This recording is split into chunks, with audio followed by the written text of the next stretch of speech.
Hey everyone, Simon here. Today I'm going to start a new brief series on Ayurveda and the essentials you need to know about Ayurveda.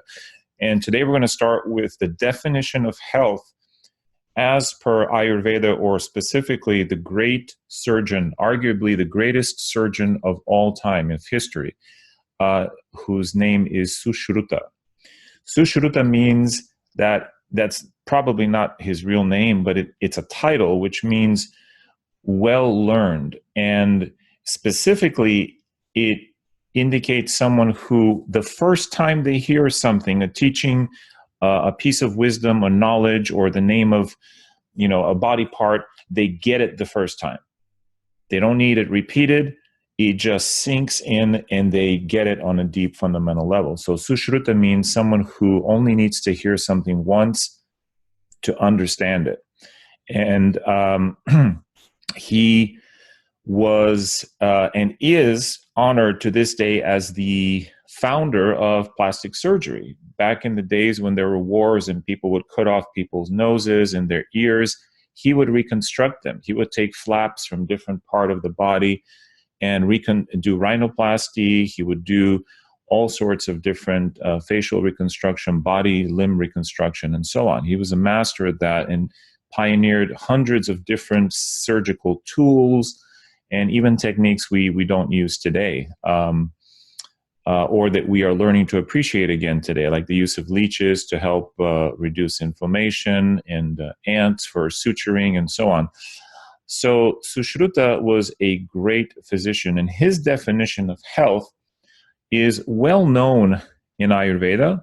So here is Sushruta's definition of health, and it goes like this: Sama dosha, sama agnishcha, sama dhatu malakriyaha, prasannatma indriyamanaha, swasta iti avidiyate. So swasta means health, iti means thus, abhidiyate means it is known. So this last quarter here says this is the definition of health. So what is the definition of health? Sama. Sama, by the way, which is pronounced sama, not sama. Sama means with toxicity or with morbid mucoid plaque, because ama means plaque. Sama means balanced. So sama doshaha. So balance of the body's three systems. What are those systems? Vata is the system of movement and communication. Kapha is the system of stability. And Pitta is the system of transforming between the two, and metabolism.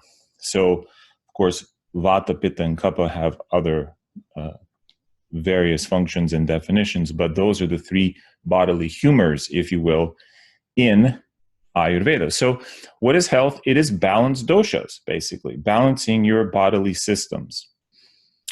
It is also balanced Agni. Agni is the digestive function of the GI tract, but it's also enzymatic activity.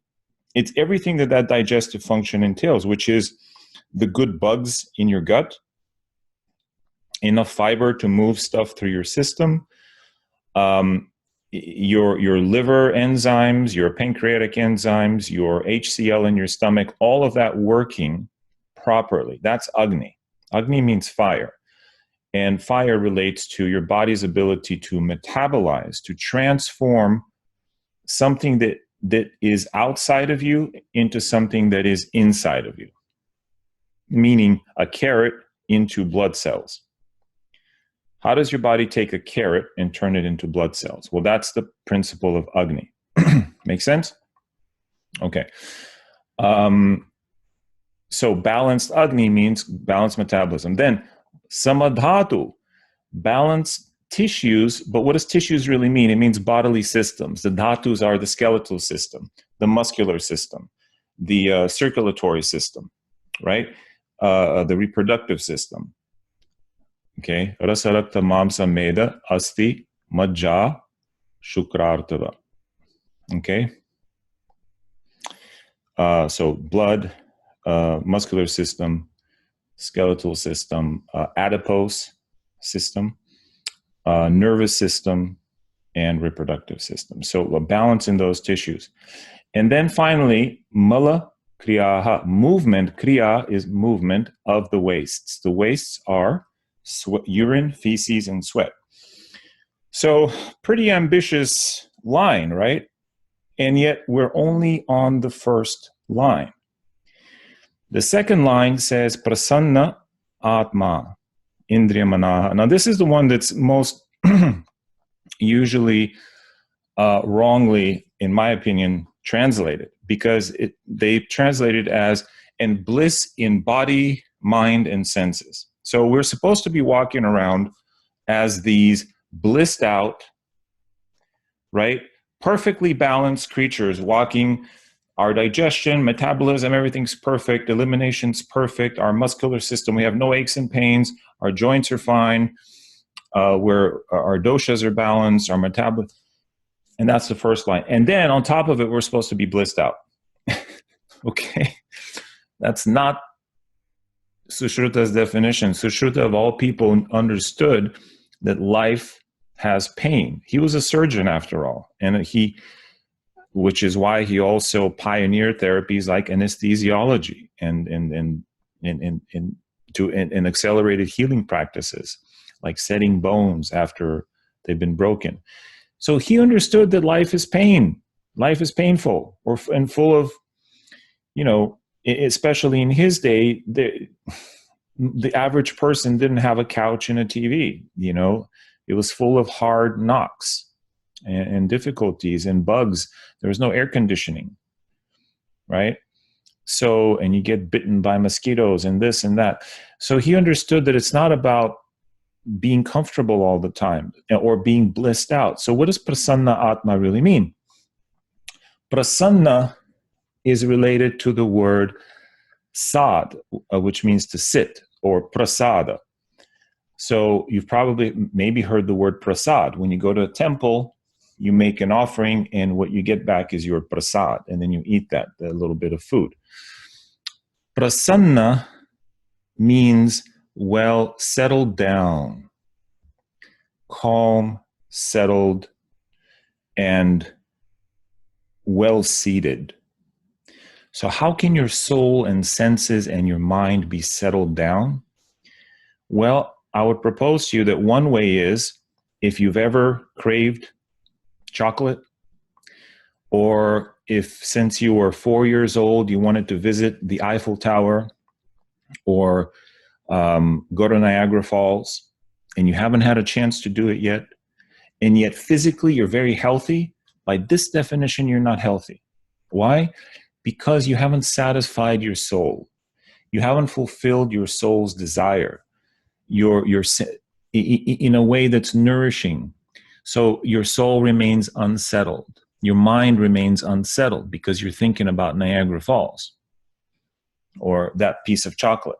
So Ayurveda, and according to this definition, says, listen, go out and enjoy those things that are within your path to enjoy. Now, if you derive some kind of evil satisfaction from hurting things and whatever, and you think that will bring you joy, perhaps that's a perverted desire. So you have to understand what is a pure desire and a perverted desire. And I write about these things in my book called The 5 Dharma Types, because it's about Dharma. What goes with the laws of nature and what goes against the laws of nature. After all, you may want to feel the wind on your face as you dive down from a cliff, but just jumping off a cliff and hitting the ground isn't necessarily dharmic, because you're done. The body's dead afterwards. So you get a little plane, you put on a parasail or some wings or a parachute, and you do it that way. Or you try bungee jumping, and you get the same thrill, but in a dharmic way, in a way that is with nature, that doesn't despoil your body after it's done. So prasanna atma means a well-settled, satisfied body, mind, senses, and soul. And that is the definition of health as per Ayurveda, and specifically as per Sushruta. If you want more information about this, And further definitions or Sanskrit definitions, you can check out my course, Sanskrit Without Stress. It's on my website, spirittype.com. And until next time, we'll see you later.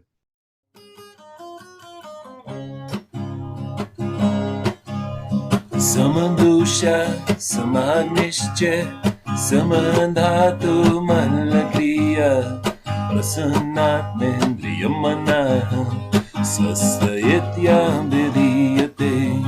Samadosha, Samadnishcha, Samadhatu Malakriya, Prasannatmendriyamanaha, Sasayitya Vidiyate.